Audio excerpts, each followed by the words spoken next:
बा अदब, बा मुलाहिजा, होशियार, नूरे तख्त, शहंशाह हिंद, बादशाह जलालुद्दीन मोहम्मद तशरीफ ला रहल बाड़न।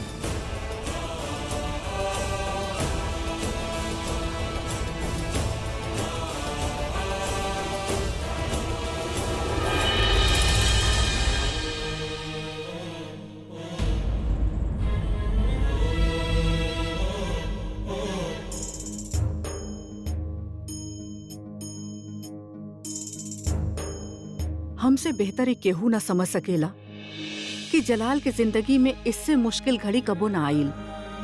जे बहन के वो सबसे ज्यादा चाहेला, आज ओकरा उही के सजा सुनावे के पड़ी। आप सब सोचत हुई हैं कि आज दीवाने खास कौना मकसद से बुलाइल गईल बा कि हमार बहन बख्शी बानो ऐसन का कैले बड़ी जेकरा से ओके सजा तखसीस होके। हम आप सबके बतावे चाहतानी कि हमार बहन बख्शी बानो एगो गुनाह कैले बाड़ी। वो जोधा बेगम के एगो ऐसा नर्क देले बाड़ी जैसे उनके मां बने के आसार दिखे, पर असल में जोधा बेगम मां ना बने वाला बाड़ी।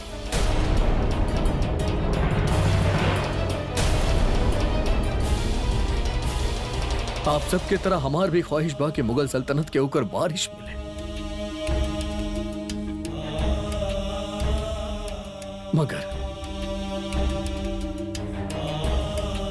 मगर आज हम सबके सामने ये ऐलान करे चाहता नहीं कि जोधा बेगम पेट से नहीं खी, इस सल्तनत के ऊपर वलीहात के इंतजार करे के पड़ी।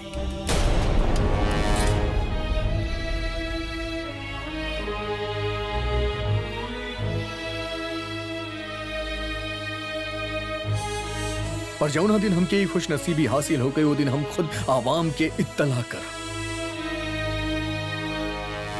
लेकिन आज हम अपन बहन बख्शी बानो के सजा सुनाई।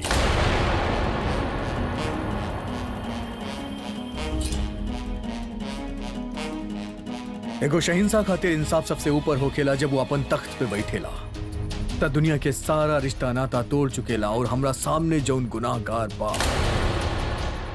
वो हमार ही बहन बाड़ी। हमरा सामने मुश्किल ही बा कि कहीं हम उनकर ऐसन सजा ना दें जैसे आमाम के ही लगे कि उनकर सजा कम बा। कहीं उनके ई ना लगे कि शहिंशाह के इंसाफ के तराजू के उनकर बहन के मोहब्बत झुका देले बड़ी, खातिर हम उनके सजा ई दे जगरा साथे हुई गुनाह कैले बाड़ी तो खुद इनके सजा दे। हम चाहतानी कि जोधा बेगम यहां सबके सामने आकर के उनके सजा सुनाए।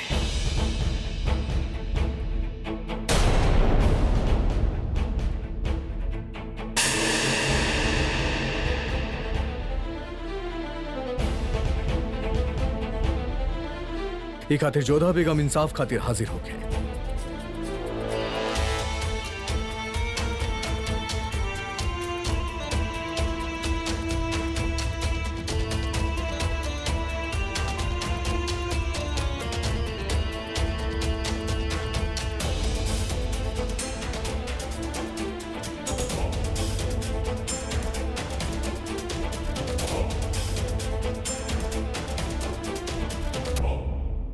आज जलाल के अंदर के शहंशाह बख्शी बानो के भाई पे फतह ना कर पैलस, यही से वही फैसला जोधा बेगम पे सौंप देलस।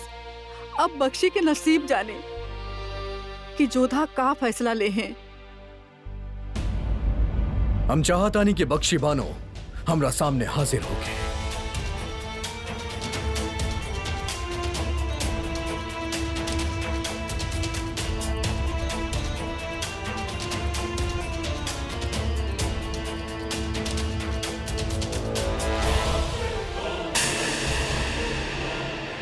जोधा बेगम एगो शहिंशाह होके के नाते हम आज आपके हुक्म देतानी के आप इनके सजा सुनाइए। हमके आशा न रहे कि शहंशाह उत्तरदायित्व हमरा के सौंप दिए। हमरा खातिर बहुते कठोर पल बा, परंतु यदि अपराधी के दंड ना दिहल जाए त ई ओकर सहयोग करे जैसन होखेला, जे कि एगो अपराध है। यही से बख्शी बानो के दंड अवश्य दिहल जाए।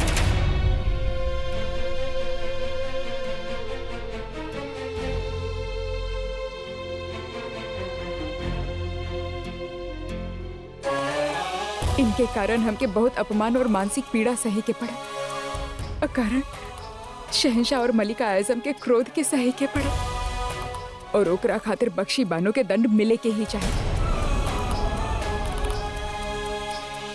परिवार में लोग एक दूसरा खातिर जियेले, दूसरा के प्रसन्नता खातिर प्रयास करेले, और बख्शी बानो हमारे परिवार के सदस्य रहनी, यही से इनकर अपराध और भी अधिक बढ़ जाला। जब बालक कोनो गलती करेला तब माता पिता ओकरा के डांटे ले, कभी कभी तमाचा भी जड़ देवेले, पर अपना से दूर ना करेले। और बख्शी बानो के दंड इहे बा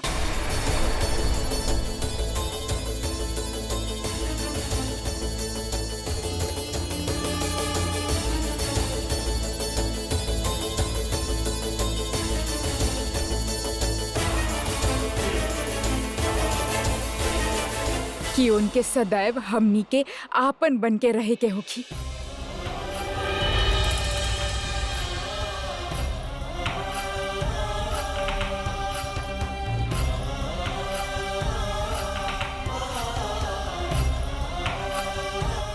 हाँ बख्शी बानो, राउर दंड इहे बा कि हम रवा के क्षमा कर देनी।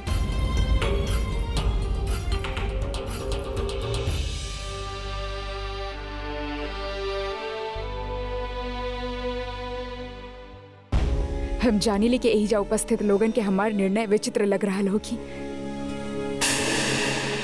परंतु हमार दृष्टि में ऐसे बड़ दंड और कोनो हो ही ना सकेला। काहे कि सामान्यतः जब कोनो अपराधी के दंड दिहल जाला त वो अपराध बोझ से मुक्त हो जाला, परंतु प्रायश्चित ई पीड़ा के, ई ग्लानि के बख्शी बानो के मन में सदैव जीवित रखी और उनके याद दिलाई कि ई कितना बड़ भूल कैले बानी। अपन परिवार के और अपन पिता तुल्य भाई के कितना कष्ट पहुंचेले बानी।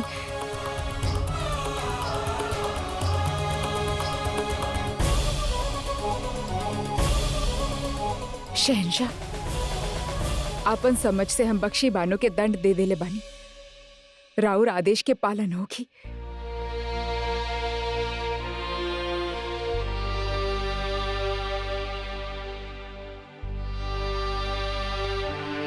हम जोधा बेगम के फैसला के मंजूर करतानी, पर भले ही बख्शी बानो के माफ कर देले होके, पर वो हमार भी गुनाहगार बाड़ी। वो आपन ही भाईजान के तकलीफ पहुंचे हुई। ये खातिर आज हम सबके सामने ये ऐलान करतानी कि हमार और बख्शी बानो के कोनो किस्म के रिश्ता अब ना रहा।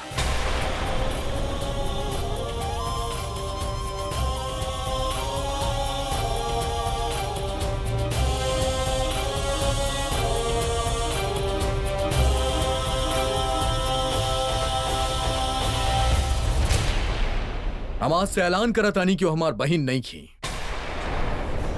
हम चाहतानी कि वो हमार नजर से दूर हो जाए।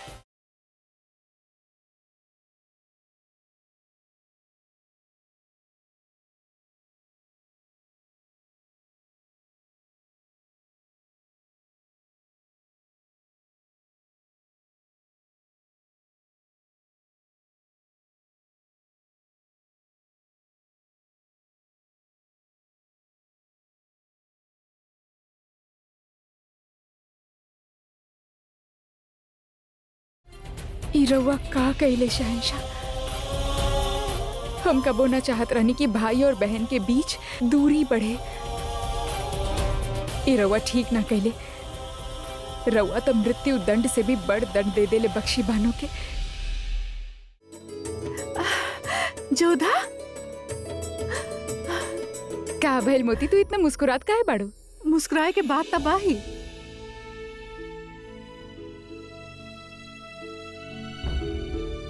जोधा, हरम में जे लोग तोहरा बारे में ऐसन वैसन बात बनावत रहले, आज उहे लोग तोहर प्रशंसा कर रहल बाड़े। हरम खातिर ये बहुत विचित्र सा बात बा कि कोई केहू के प्रशंसा करे। सबके होठ पे बस यह बात बा कि जोधा बेगम के दिल कितना बड़ बा। हम बहुत खुश बानी।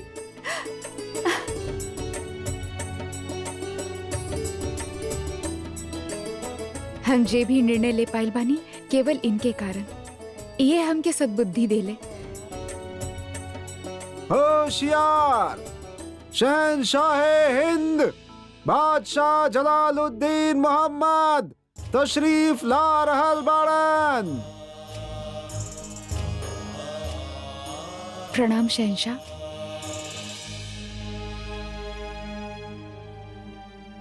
जोधा बेगम, अक्सर आप हमरा पास आवेली सवाल लेके, लेकिन आज हम आपसे एगो सवाल करब। आप बख्शी बानो के माफ काहे कर देनी? जब हम उनसे नाराज बानी, हमार अम्मी जान उनसे नाराज बाड़ी, तमाम वजीर, सदर और काजी ई मान चुकल बाड़े कि वो आपके गुनाहगार बाड़ी, ओकरा बावजूद आप उनके माफ कर देनी काहे? राउरी प्रश्न के उत्तर हमारी प्रश्न में छिपल है कि रउआ के कौना बात के प्रसन्नता मिलल शहंशाह, अपन बहन के दंड देवे में या फिर उनके क्षमा कर देवे में? जोधा बेगम, कोनो सवाल के जवाब सवाल से ना दिहल जाला। शहंशाह, यदि केहू रउआ के दुख देवे तो ओकरा प्रत्युत्तर में दुख दिहल जाए, ये आवश्यक नहीं के।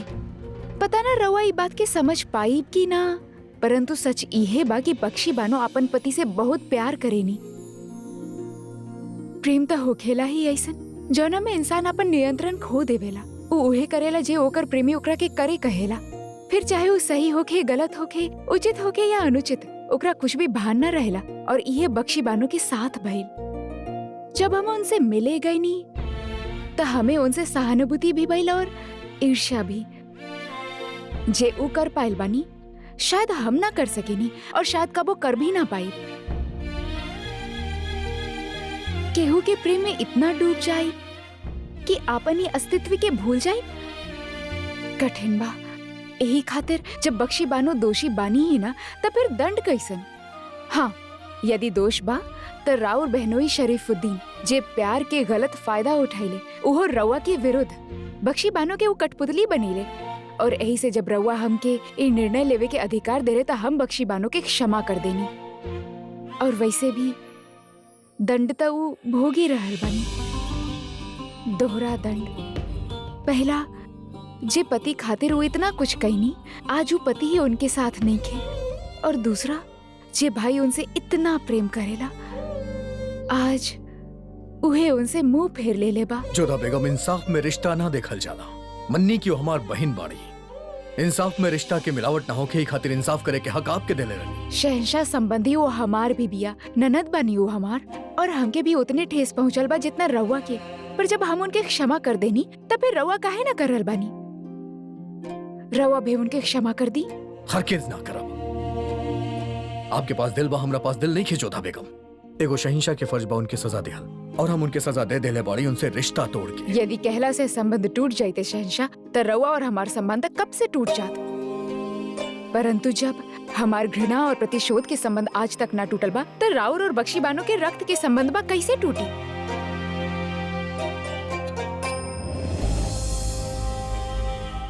राउर आंख के अश्रु रउआ और बख्शी बानो के संबंध के साक्षी है। जब तक ये अश्रु बाड़े, राउर संबंध ना टूटी।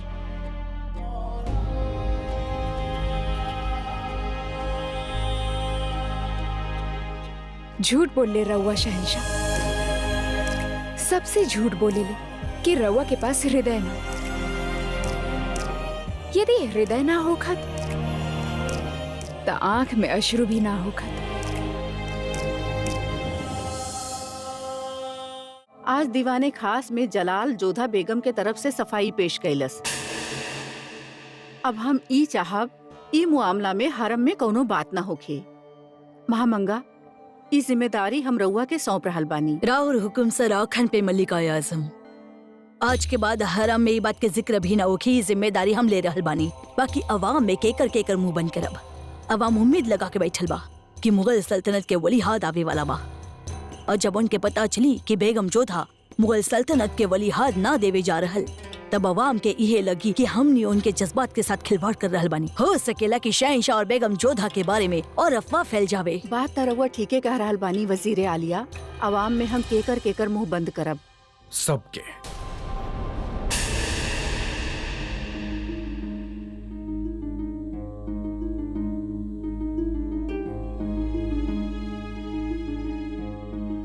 अम्मी जान, हम अवाम में उठल सबके सवाल के जवाब खुद देब। जलाली मुमकिन नहीं खे। तो हम एकरा मुमकिन बनाई बड़म्मी। जो न तरह हम दीवाने खास में सबके सामने सच बयां कहनी, उही तरह हम अवाम के सामने सच बयान करब। काहे कि अवाम के जानल जरूरी बा जो न तरह एक बार जोधा बेगम एक साजिश के शिकार भइले, वही तरह दोबारा भी भइली ना। हमार कहे के मतलब बाकी अवाम के हजारन निगाह के सामने राउर नजर झुके, ये हम होखे ना देव जलाल। हमार नजर काहे झुकी बड़म्मी? हम कोनो गुनाह थोड़ो न कैले बानी। हम तो बस एक बेगुनाह के गुनाहगार के साजिश से बचैले बानी। और फिर ये आवाम हमार बा, ये सल्तनत हमार बा, ये रियाया हमार बा। ओकर खुशी खातिर, ओकर भला खातिर हम तमाम काम कैले बानी। तक आ भइल एक बार अगर उनके उम्मीद टूट गइल था। हम जाना तानी लोग हमसे हमदर्दी जताइए, हमार तकलीफ के बटी है, शायद हमके ताना भी मारे, लेकिन इन सब के बावजूद हम जोधा बेगम के किस्सा ना बने थे।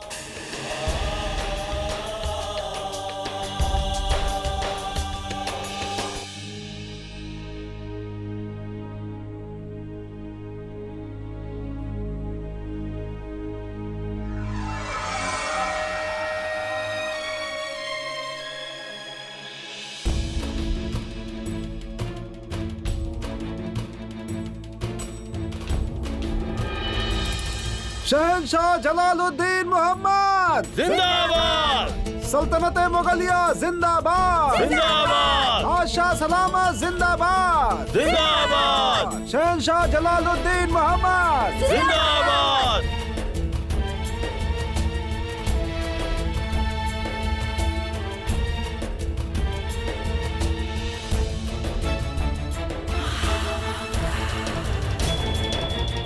हम बहुत खुश नसीब बानी कि हमके आप जैसन मोहब्बत करे वाला रियाया मिलल। हम शुक्रगुजार बानी परवरदिगार के कि ओकर करम से हम आज ही फक्र से कह सकेली कि हम ना सिर्फ आप लोगन पे, आपके जमीन पे, बल्कि आपके दिल पे भी हुकूमत कैले बानी। हम कह सकेली कि हम मुगल सल्तनत के परचम के आपके जहन पे लहरा ले बानी। हमार खुदा जानेला कि हम वो तमाम कोशिश कैले बानी आपन आवाम के वो हर चीज मुहैया करावे के जो एगो बादशाह के फर्ज है। आज हमके रंजबाई बात के कि हम आपके एक उम्मीद के पूरा ना कर पाएंगे, कि हम आपके इस सल्तनत के वलियाहात ना दे सकनी।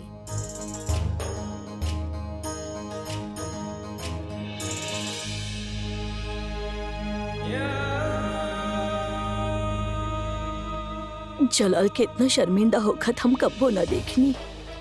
हम कबो रउआ के माफ ना करब बख्शी बानो। जिंदगी या मौत पर बादशाह के अख्तियार नहीं है, ओकरा पे हक बा सिर्फ खुदावंद करीम के। हम ना जाने ली क्यों हमार मुकद्दर में का लिखले पड़े, पर एगो बादशाह के फर्ज का बा, ई बात हम बखूबी जाने ली। और ई हमार फर्ज बा कि हमार हर हकीकत के हम आवाम के बता सकी। यही खातिर हम आज आप सबके यहाँ बुलाइले बानी, ई बतावे खातिर।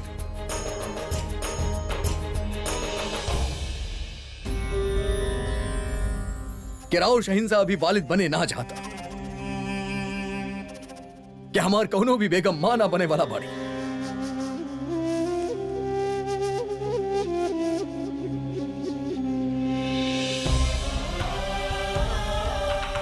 कि मुगल सल्तनत के ऊपर वारिस के इंतजार करे के पड़ी।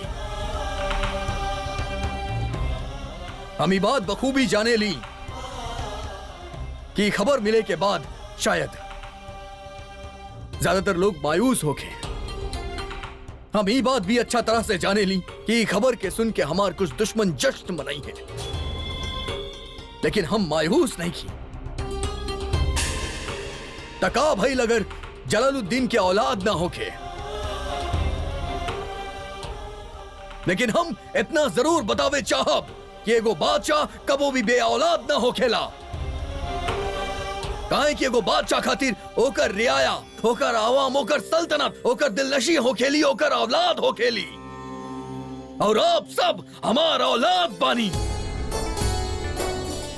आप सब हमार दिल नशी बानी।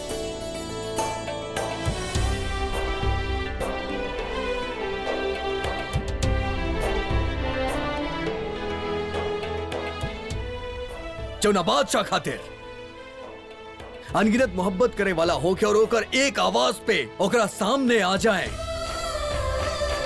ओकरा बे औलाद होके के रंज नहीं खे, हमके कोनो बात के मलाल नहीं किया और आपके भी ना होके के चाहिए।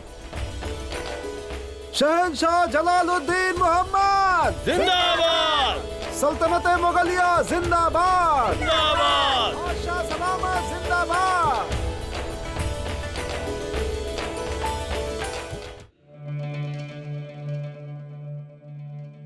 होशियार, तू जोधा बेगम के यहाँ आवे के पैगाम भेजला कि ना? गुलाम ऐसा गुस्ताखी कैसे कर सकेला हुजूर? हम जोधा बेगम के पैगाम देले रहनी कि रउआ उनकरा से मुलाकात कर चाहता नहीं। तो फिर वो अभी तक आयल काहे ना?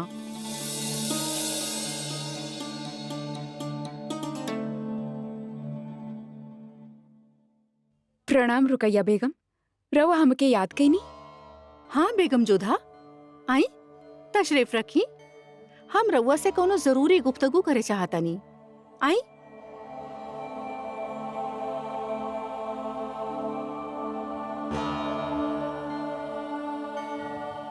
कहीं का राउर दिल में जलाल के लेके कोनो जज्बात बा? ना, हमरा वो प्रश्न न समझ पाईनी। चला हम सीधा सीधा रउआ से पूछत बानी। अब जब सब जान चुकल बाड़े कि रउआ जलाल के बच्चा के माँ नइखे बनने वाला, त का रउआ के ए बात के अफसोस बा कि रउआ जलाल के बच्चा के जन्म देवे वाला नइखी? हम जलाल के आंसू भरल आंख देखनी और रउआ के भी आंख देखनी, जे जलाल के एक टक देखे जात रहे, जोने में जलाल के दर्द उमड़त रहे। कहीं इतना दिन के साथ के वजह से रउआ के जलाल से मोहब्बत ना हो गई? कहीं रउआ के ऊ रात के अफसोस त ना हो रहल कि ऊ रात जलाल रउआ के छुअलस काहे ना? एक साथ रवा के मन में बहुत सारा प्रश्न उमड़ गए बा रुकैया बेगम। सच कहीं तो हमके बहुत प्रसन्नता बा कि शहंशाह अपन वचन निभाइले और हमार मान रख ले। हाँ, भरल सभा में उनके इतना भावुक देख के हमरा के भी दुख भइल और इहो सच बा कि कदाचित अब हमके उनसे घृणा नहीं खे, काहे कि वो अपन कर्तव्य निभाइले, हमके कलंकित होके से बचाइले और भरी सभा में हमार मान रख ले, और एकरा खातिर हम उनकर आभारी बानी। परंतु हमार आभार की प्रेम समझे कि बहुत बड़ भूल कर रहल बानी रुकैया बेगम। हमरा तो ई बात के प्रसन्नता बा कि आज भी वो हमरा निकट ना बाड़े, बल्कि रउआ के सबसे अधिक निकट बाड़े। चला अच्छा बा, हमके लागत रहे कि रउआ के जलाल से मोहब्बत हो गइल बा। हम जलाल के साथ कोनो भी औरत के बर्दाश्त कर सकेनी, बाकी ई बर्दाश्त ना कर सकब कि हमरे अलावा जलाल के हुआ और से मोहब्बत करे। प्रेम होखब और पास में रहब दोनों बहुत भिन्न बात बा। रुकैया बेगम, रउआ हमसे इतना सारा प्रश्न कईनी, अब एक प्रश्न हम रउआ से कर रहल बानी। बताई कि का रउआ सच में शहंशाह से प्रेम करेनी? ई कैसन बेहुदा सवाल हा? प्रश्न तब प्रश्न ही होखेला, उत्तर दी ना। बताई, रउआ शहंशाह से प्रेम करेनी? यही खातिर तो हम उनकर बेगम बानी और हमेशा बनल रहब। ई हमार प्रश्न के उत्तर नहीं खे। रउआ हमके ई बात के उत्तर दी कि का रउआ सच में शहंशाह से प्रेम करेनी? वो हमार बचपन के दोस्त बाड़े। ना, ई प्रश्न ना तो हम एगो बेगम से पूछ रहल बानी, ना ही शहंशाह के बचपन के दोस्त से। ई प्रश्न हम एगो स्त्री से पूछ रहल बानी। का रउआ सच में शहंशाह से प्रेम करेनी? तब भी जब वो शहंशाह ना रहे, या तब भी जब रउआ उनकर मित्र ना रहे, या फिर रउआ उनकर बेगम ना रहे? का तब भी रउआ उनसे उतना ही प्रेम करिए? का तब भी उनकर प्रसन्नता में रउआ प्रसन्न होखिए? बस बहुत बोल चुकली रउआ जोधा बेगम, अब बस भइल। हम जलाल के चाहेनी, कितना चाहेनी और काहे चाहेनी, कब से चाहेनी, ये सब बातन के सफाई देवे के हमके कौनो जरूरत नहीं के, ना ही रउआ के और ना ही अपना आप के। रउआ जा सकेनी। बोलेले भी रवा ही रहनी और बाहर भी रवा ही भेज रहल बानी। ठीक बा, हम तो चल जाए। बाकी जाते जाते हम रवा के एगो बात अवश्य कहे चाहब और पाइब दोनों में बहुत बड़ अंतर हो खेला रुकैया बेगम। बेशक उतने ही फर्क जितना जलाल और रऊ रिश्ता में बा। रवा हमार छोड़ी, हम तो पहले से ही उनसे दूर बानी, परंतु रवा तो उनके बचपन के मित्र बानी। तब रवा हमार ई प्रश्न के उत्तर न दे पाई कि रवा शहंशाह से प्रेम करेनी या ना। रुकैया बेगम, रवा हमके तो ना कह पाई, परंतु अपना आप के ये उत्तर अवश्य दिया कि का वाकई में शहंशाह से प्रेम करेनी कि शहंशाह की बेगम बनल रही सी।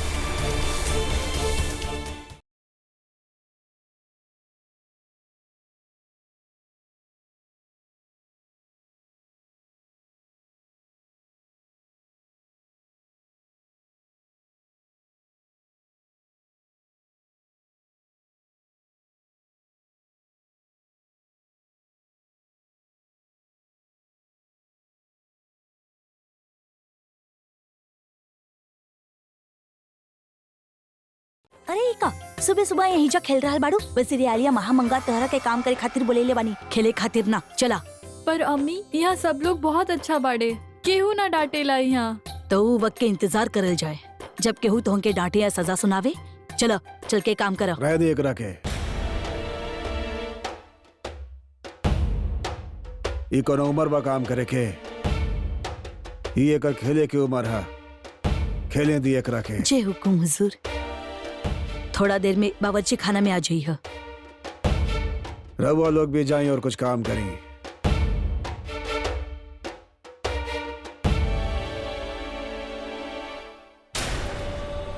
क्या बात है? न गला में कोनो हार, न कलाई में कोनो कंगन, न चूड़ी। हुजूर, हम बांदिया बानी, हमरा पास ऐसन जेवर कहाँ होखेला। एगो काम करा, हमरा साथ हमार होजरा में चला, जरूरी काम है।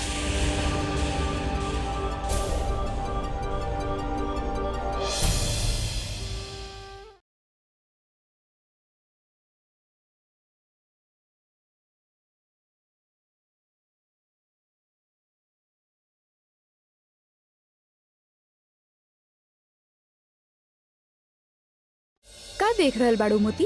कितना निर्लज बा ये अधम खान जोधा। छोड़ से बालिका पे भी कुदृष्ट बा एकर। ई का कह रहल बाड़ू तू? हो सकेला ऐसन कुछ ना होखे। ना जोधा, अधम के दृष्टि और सोच दोनों के हमके अनुभव बा। बालिका होके या युवती, एकरा ला खाली उपभोग के वस्तु हा। कितना घृणित बाई। उ देखा, उ बालिका ओकर पीछे पीछे जा रहल बिया। अभी ओकर माँ के ई कह के भेजलस कि बच्ची बिया ओके खेले दी, और अब वो खुदे ओके लेके जा रहल बा।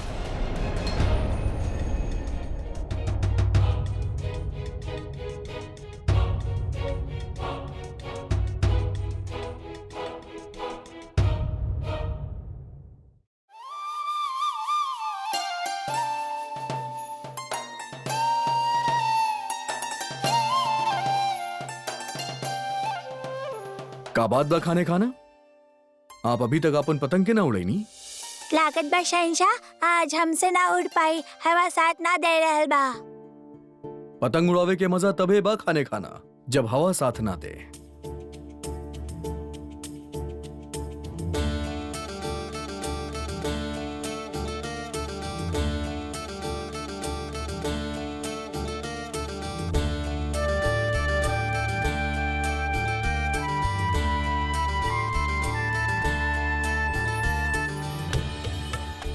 आप समझ में आयल कि शहंशाह इतना बड़ साम्राज्य के बागडोर कैसे संभाले ले। जे पतंग के डोर इतना अच्छा से संभाले, वो हर डोर के संभाले जानत होगी ना। ई ली रही।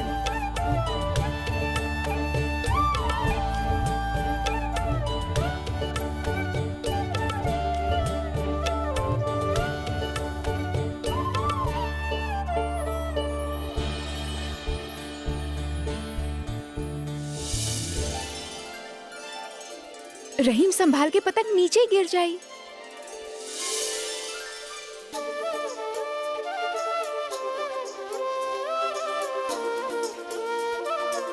अब आगे से ध्यान रखिए, डोर भले ही हाथ में होखे पर अगर जरा से भी ध्यान भटकल तब पतंग कट के नीचे गिर सकेला, समझला?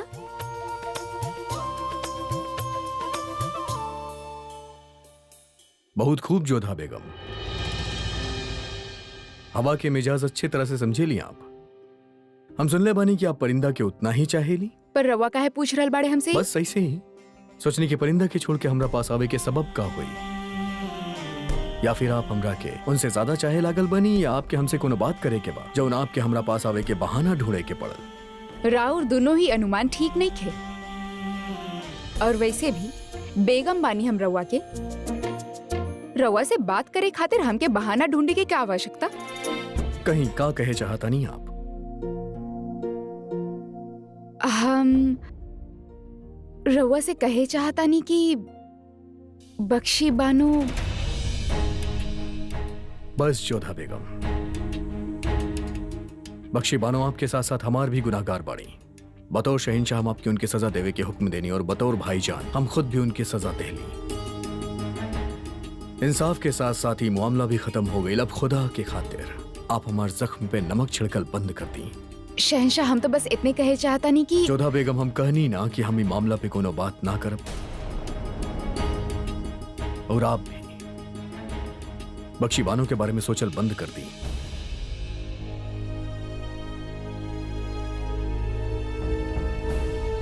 छोटी अम्मी पतंग फिर से नीचे जा रहल बा।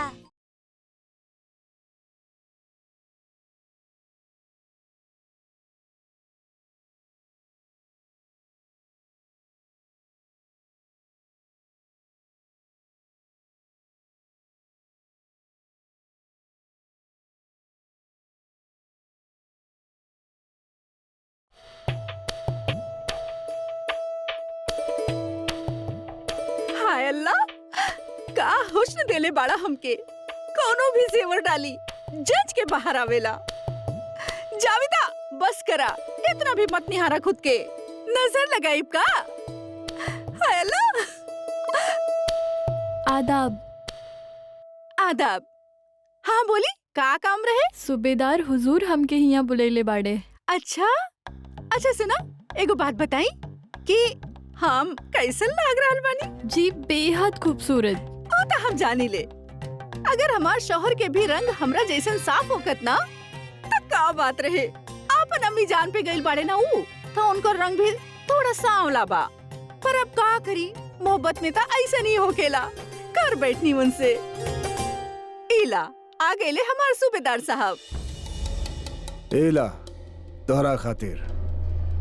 जी हम लेला लेला बेटा, इतना मोहब्बत से जे दे रहल बाड़े।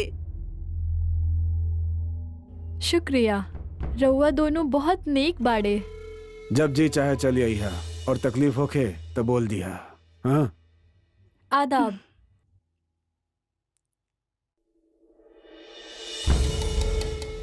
रहुआ हम कैसे कहीं देख रहल बानी? हम देख रहल बानी कि कहीं रउआ के केहू के नजर न लग जाए। रउआ कितना साफ और नेक चलन के शोहर बानी ना। एगो बच्ची खातिर और दिल में कितना हमदर्दी बा, और वक्त पे हमनी के औलाद भइल होखत ताई बांधे के उम्र के ही ता होखत। तो भी बात के कहां से कहां ले जालो।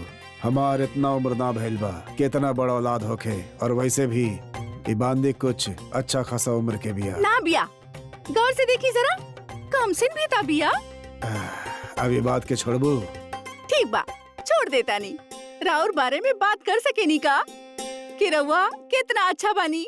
यही से जब हमार हारी बांधी के देले ता हम कुछ ना कहनी। राउर रहम दिली से ता हमार आँख ही भर आइल। खुदा रउआ जैसन शौहर हर केहू के देवे। एगो कमसिन लड़की खातिर राउर दिल में कितना हमदर्दी बा।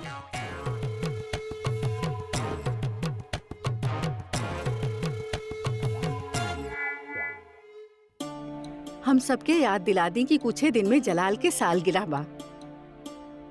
महल में बहुत गम बरस चुकल बा। हम चाहतानी कि इस सालगिरह के जश्न ऐसन होके कि ओकरा खुशी में सारा गम छिप जाए। पहले रुकैया बेगम के बच्चा गिरल, फिर जोधा बेगम के जरिया बना के जलाल के उम्मीद तोड़ल गई। अब हमार कोशिश रही कि जलाल बीत गईल बुरा याद के दफन कई के आवे वाला कल के खुशहाल रोशनी के महसूस करे। मलिका आजम से हम इत्तेफाक रखत बानी, रउआ बेफिक्र रही, तैयारी में कोनो कमी न छोड़ल जाई। रुकैया बेगम, हम उम्मीद कर रहल बानी कि हर साल के तरह ये साल भी रउआ जलाल खातिर कुछ खास कुछ नया करी हैं। रउआ फिक्र मत करी, हम कोनो कसर न छोड़ब। और हाँ, रउआ सब लोग भी हमेशा की तरह शहंशाह के उनकर मनपसंद तोहफा ही दिया। बेशक सब कुछ हर साल के तरह ही होगी, सिवाय एक चीज के।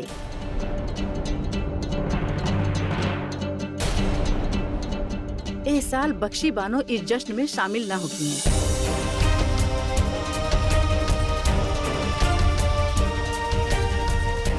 लेकिन भाभी जान, मलिका आजम वजह फरमा रहल बानी के जश्न हम शहंशाह के खुशी खातिर कर रहल बानी और बख्शी बानो के वहाँ मौजूदगी शहंशाह के परेशान कर सकेली। और जितना हम जलाल के जाने ले वो बख्शी बानो के वहाँ पसंद ना करी हैं। लेकिन अम्मी जान, शहंशाह तो बख्शी बानो की सजा माफ कैले बाड़े ना। सलीमा बेगम, बख्शी बानो माफी के लायक नहीं खे।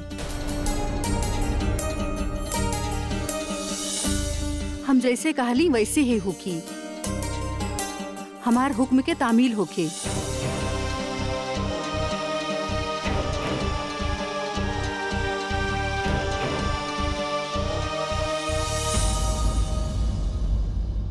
अम्मी जान, अम्मी जान, अम्मी जान, अम्मी जान, आज हम बेहद खुश बानी। और हम बिल्कुल भी खुश ना बानी जावीदा। रउआ भी हो जाई है जब रउआ हमार खबर सुनी है। आसमां से सोना बरस रहल बा। ओ से भी बेहतर अम्मी जान, आज हम राउर बेटा के एगो अलग ही चेहरा देखनी। बिल्कुल नेक दिल। रउआ के पता बा उनके बच्चन से कितना मोहब्बत बा। हाय अल्लाह कि उनके हमार ही नजर न लग जाए। कितना मोहब्बत से वो लड़की के देखत रहले हूँ। कौन सी लड़की? तस्नीम, वो बांदी की लड़की। वो बेचारे के सोना गला देख के उनका तो आँख ही नम हो गई और वो हमार कीमती हार ओके दे देले। इतना मोहब्बत से देखत रहले मानो ओके हासिल करे चाहत होके। का मतलब बा जावीदा? अद हम का हासिल करे चाहत रहले? ओहो अम्मी जान, हमरा खातिर हासिल करे चाहत होके। लागत अदम साहब के ही महसूस हो गइल बा कि अब हमके एगो बच्चा की जरूरत बा। हाय अल्लाह, हमार शोहर हमार कितना ख्याल रखेले। उ लड़की दिखे में कैसन रहल? हमार तरह बेहद खूबसूरत, बिल्कुल शबनम की तरह शफाक। और अदहम उ लड़की के बड़ा गौर से देखत रहले, मोहब्बत से, जैसे कबू हमके देखत रहले।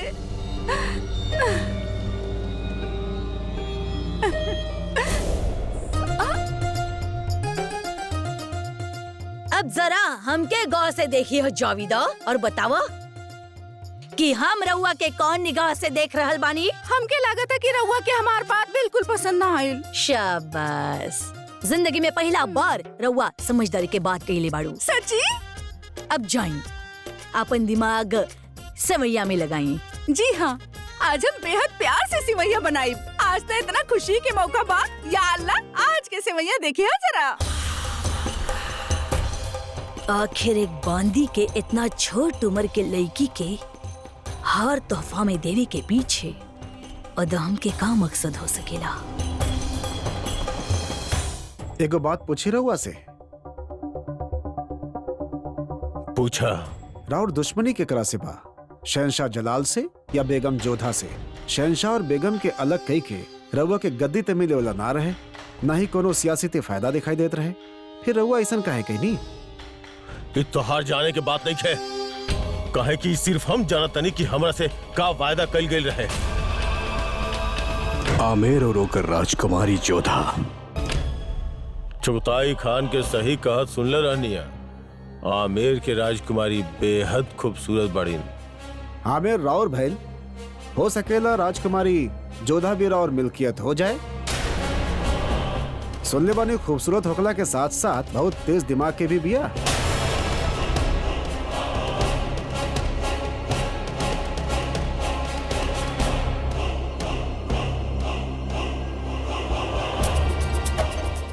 जोधा।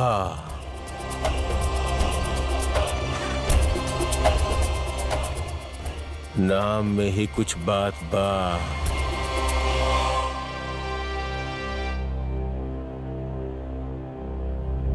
का कहला तू? जोधा के मंगनी तय हो गई? केकरा से? भानपुर के राजा सूर्यभान सिंह से। सूर्यभान? और मौका मिला थी हम सूर्यभान के सर कलम कर देनी और कर तीनों भाई के कैद में रख लेनी और जोधा के अपन बेगम बनावे के ख्वाब देखे लगनी।